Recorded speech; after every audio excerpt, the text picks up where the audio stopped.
गरीब बेटी की जादुई रोटी। रजनी, और कितनी देर लगाएगी? तेरे बापू कब से बैठे हैं, अब ले आ खाना। बस लाई माँ।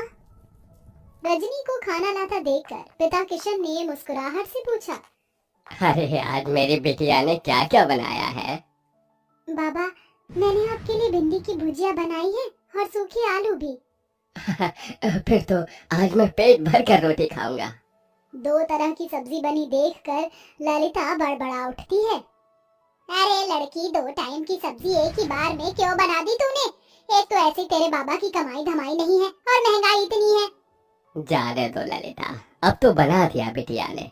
कल को ब्याह कर अपने ससुराल चली जाएगी ना, तो बहुत रोगी तुम। अब गुस्सा थूक दो और बिटिया के हाथों का खाओ। ये लो। किशन जैसे ही खाने का निवाला ललिता को खिलाता है, ललिता का मुंह चढ़ जाता है। आथु! अरे बेलुड़ी, आज फिर तूने रोटी जला दी। अरे तेरे दादा परदादा की आटा चक्की नहीं जो मुफ्त का आटा आता है, दाम देखकर खरीदना पड़ता है। रोज रोज जली रोटी बनाती है। यही हाल रहा तो पता नहीं ससुराल जाएगी तो कैसे बसेगी।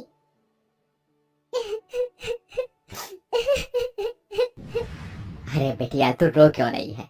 तेरी माँ तेरे भले के लिए ही कह रही है ना। मैं क्या करूं बाबा, मैं इतनी कोशिश करती हूँ गोल रोटी बनाने की, मगर आड़ी टेढ़ी बन जाती है और जैसे जब तवे पर सेकती हूँ तो आग से जल जाती है। देख रजनी, कल तुझे देखने लड़के वाले आ रहे हैं। अच्छा खासा घर द्वार है उनका। मैं नहीं चाहती कि ये रिश्ता हमारे हाथ से जाए, समझी? अगले दिन सरस्वती अपने परिवार के साथ रजनी को देखने आती है। रजनी नजरें झुकाए हाथों में चाय नाश्ता लिए आती है। जी नमस्ते, लीजिए। भाई वाह, ये समोसे और कचौरी तो बड़ी स्वाद भरी है। ललिता जी, किसने बनाया?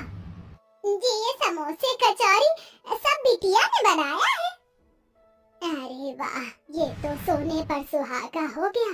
रूप की धनी तो है ही, खाना बनाने में तो हलवाई जैसा हाथ पाया है। अब तो आप शहनाई बजाने में देर मत कीजिए। मुझे अपने शुभम के लिए आपकी रजनी पसंद है। लड़के वालों के जाते ही किशन ने कहा, क्या जरूरत थी भाग्यवान उनको झूठ बोलने की, और इससे तो एक रोटी तक नहीं बनती।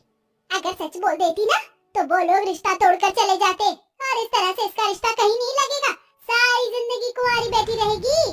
अगर तुम्हारे पास लाखों का दहेज देने को हो तो ढूंढ लो नौकर चाकर वाला घर। अरे शादी के बाद ससुराल जाएगी तो धीरे धीरे सीख जाएगी। थोड़े दिन में रजनी ब्याह कर ससुराल आती है, जहाँ जेठानी चंद्रलेखा हुक्म चलाते हुए बोली, देवरानी जी, तुम पहली रसोई में मटर पनीर की सब्जी, छोले और मीठे में खीर बनाना और पूरी की जगह पर रोटी बनाना। वो क्या है ना, हम सब रोटी खाने के शौकीन हैं। ये सुनकर गरीब रजनी दुविधा में आ जाती है और जैसे तैसे पहली रसोई की रीत निभाकर सबको परोसती है। रोटी का जला हाल देखकर सरस्वती ने कहा, रजनी बहू, ये कैसी जली पकी रोटी बनाई है? भट्टी में सेक कर लाई है क्या? नहीं तो माँ जी, ऐसी कोयले से काली रोटी तो कुत्ता भी ना खाए। अरे मैं तो गरीब घर की ये देख कर उठा लाई थी कि गरीब की बेटी को सुखी घर परिवार मिल जाएगा। जा चंद्रलेखा बहू, तू रोटी बना ला, क्योंकि इस गरीब की बेटी के तो बस की नहीं है एक रोटी भी बनाना। और तू मेरी गरीब बहू, जा जाकर इस रोटी को बाहर फेंक दे। सास से जली कटी सुनकर रजनी रोटी लेकर बाहर चली आई।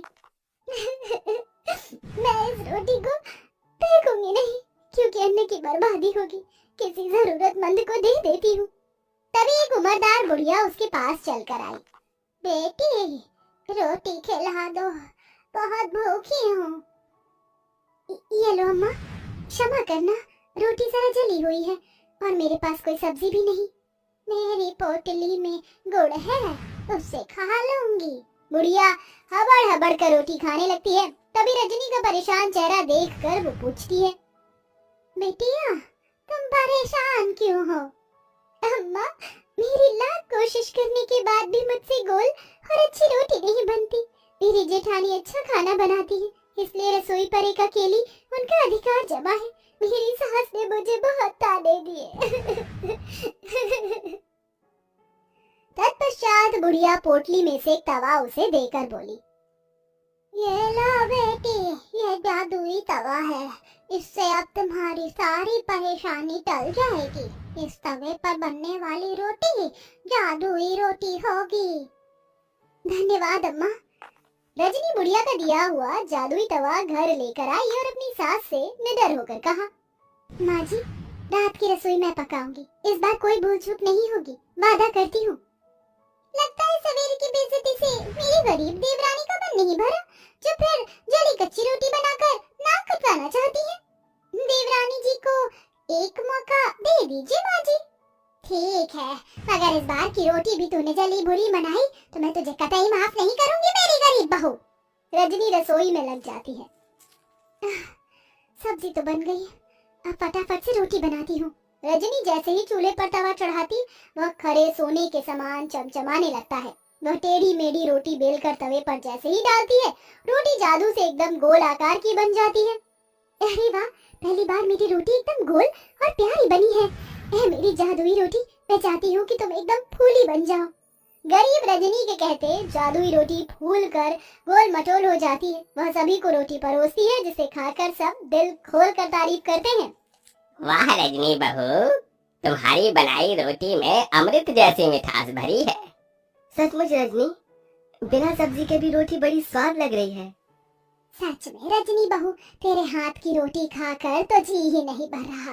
जाने क्या जादूगरी भरी है तेरी इस रोटी में। धन्यवाद माँ जी। रजनी की तरफदारी सुनकर चंद्रलेखा भीतर ही भीतर जल भूल रही थी। सवेरे तो एकदम गुड़गोबर खाना बनाया था इसने, एकदम से ऐसा क्या चमत्कार हो गया जो मेरी गरीब देवरानी इतनी गोल फूली रोटी बना लाई।